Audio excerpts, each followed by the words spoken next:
ठीक है गुलाब जी, लेकिन यही तो हम सवाल को रहे हैं कि इजराइल, हमास, पाकिस्तान, क्या यही इस देश की सियासत में मुद्दे आगे रहेंगे, या जो आम आदमी से जुड़े हुए मुद्दे, इस देश के नागरिक की मुद्दे, अपनी समस्याएं हैं, वो कितनी प्रमुखता, उनको लेकर कितनी प्रायोरिटी है सरकारों की या सियासी पार्टियों की, इसी पे हम चर्चा करें। आनंद दुबे जी, मैं आपका जवाब चाहूंगा, रिस्पॉन्ड कीजिए।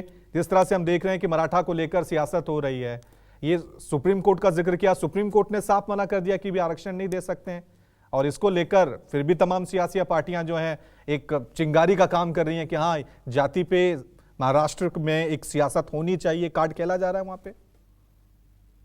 रवि जी नमस्ते। आपको, आपके सभी दर्शकों को विजयादशमी की हार्दिक हार्दिक शुभकामनाएं। देखिए, ऐसा है कि राम राज्य की बात हो रही, आज दशहरा है, विजयदशमी है। आज के दिन अहंकार की समाप्ति का पर्व मनाया जाता है। असत्य पर सत्य की जीत होती है, अधर्म पर धर्म का राज होता है।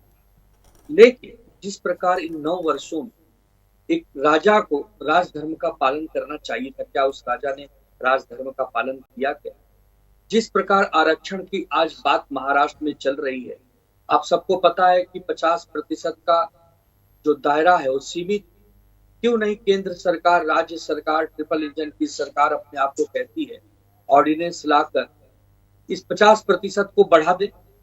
उदासीनता ही तो कहेंगे इसकी। जब दिल्ली सरकार का कोई फैसला आता है तो रातों रात केंद्र सरकार ऑर्डिनेंस लाकर उस फैसले को बदल देती, तो आरक्षण पर क्यों नहीं? सारा मामला वहीं समाप्त हो जाएगा। अरे भाई, मराठाओं को आरक्षण देना है कि नहीं देना है, पहले ये नीति और नियत आप साफ करें। आज मनोज जरांगे पाटिल जो हमारे महाराष्ट्र के जलगांव से आता, यहाँ से आते हैं, जालना से, आज उनके 40 दिनों का अल्टीमेटम समाप्त हो रहा है। 40 दिन पहले महाराष्ट्र के मुख्यमंत्री वहां गए, उनको अपने हाथों से जूस पिलाया और कहा मैं 40 दिनों में आरक्षण का निदान कर दूंगा। 40 दिन की समय सीमा आज समाप्त हो रही, उस पर कोई बात करने वाला नहीं। महाराष्ट्र की सरकार ने 2 दिन पहले एक फरमान जारी किया कि 5 आईएएस अधिकारी बैठकर एक समिति गठन करेंगे और उस समिति गहन चर्चा करेगी इस बात पर कि महाराष्ट्र में बियर की बिक्री कम क्यों हो गई है, उत्पादन शुल्क कम क्यों आ रहा है, लोग बियर कम क्यों पी रहे हैं। इस पर एक बहुत बड़ी समिति गठित है। महाराष्ट्र में नासिक जिले में ड्रग्स माफियाओं ने अपना गढ़ बना रखा था। उनकी धरपकड़ शुरू हुई है तो पता चला कि करोड़ों नहीं अरबों रुपए के ड्रग्स का व्यापार चल रहा है। वो लोग कौन है, कहां से आए हैं, पुलिस की उदासीनता मानी जाएगी कि नहीं मानी जाएगी?